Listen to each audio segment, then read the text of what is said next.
बढ़ेंगे आगे। आज मायावती सहारनपुर में बहुजन समाजवादी पार्टी के पक्ष में माहौल बनाने के लिए नजर आएंगी, बनाती हुई दिखेंगी। बसपा प्रमुख मायावती आज सहारनपुर में चुनावी जनसभा को संबोधित करेंगी।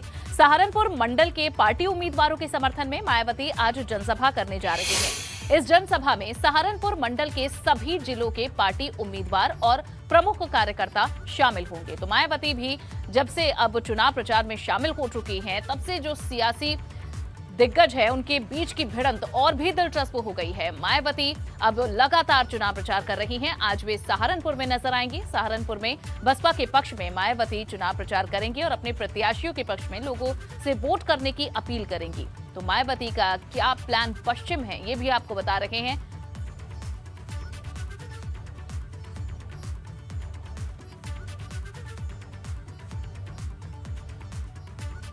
बसपा अध्यक्ष मायावती ने 3 दिन के भीतर लगातार तीसरी जनसभा की है। उन्होंने अमरोहा में लोगों से बसपा को वोट देने की अपील की है।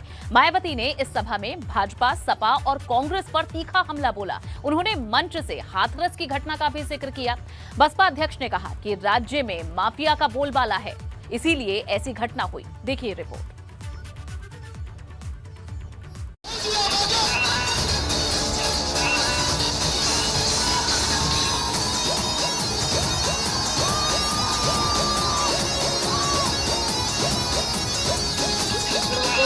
आरक्षण का भी पूरा लाभ नहीं मिल पाया है। इलाका कोई भी हो, शहर कोई भी हो, अपने मंच से बसपा अध्यक्ष मायावती जब हमला बोलती हैं, तो एक साथ सभी विरोधी दलों पर बरसती हैं। अमरोहा में मायावती ने कहा कि आजादी के बाद जब तक कांग्रेस ने राज किया, तब तक दलित और वंचित वर्ग खाली हाथ ही रहे। बाद में सपा और भाजपा के राज में भी कुछ नहीं बदला।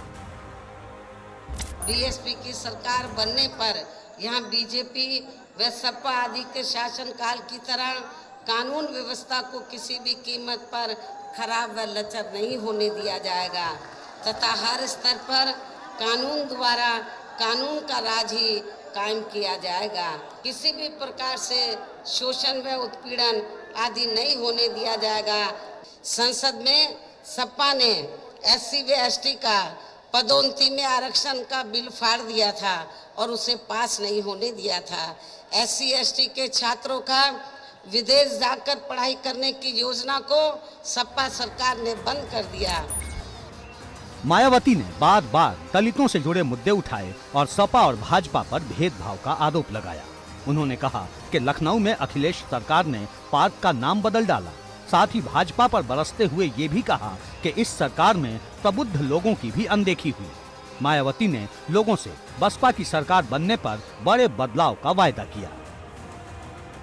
भाजपा सरकार की भी नीतियां व कार्यशैली अधिकांश यहाँ जातिवादी, पूंजीवादी एवं RSS के संकीर्ण एजेंडे को ही लागू करने पर टिकी रही हैं, जिससे प्रभावित एवं शिकार हुए लोगों का इस सरकार में सही से विकास व उत्थान आदि नहीं हो सका है। ऐसे में इन सभी विरोधी पार्टियों की रही सरकारों से निजात पाने के लिए अभी चुनाव में यहाँ प्रदेश की जनता को अपनी एकमात्र हितैषी पार्टी बहुजन समाज पार्टी की ही सरकार बनाना बहुत जरूरी है। मायावती ने दावा किया कि उनकी सरकार बनने पर मुरादाबाद मंडल की तस्वीर बदल जाएगी और जनता को हर सुविधा का लाभ मिलेगा। ये जमीन हमेशा पूरे उत्तर प्रदेश के अंदर तैयार है। बहुजन समाज पार्टी का एक एक कार्यकर्ता अपने नेता के आदेश का पालन करता है और उसी तरीके से हर तरीके से तैयार है। हमारी बूथ कमेटी, सेक्टर कमेटी पहले बहन जी ने तैयार करा ली थी। अब तो हमें चुनाव के मैदान में है, कैंडिडेट उतर रहे हैं, हमारे कैंडिडेट उतरे हैं, कार्यकर्ता लग गया है और सरकार बनाने जा रहे हैं हम लोग। ABP गंगा के लिए अमरोहा से बलराम पांडे की रिपोर्ट।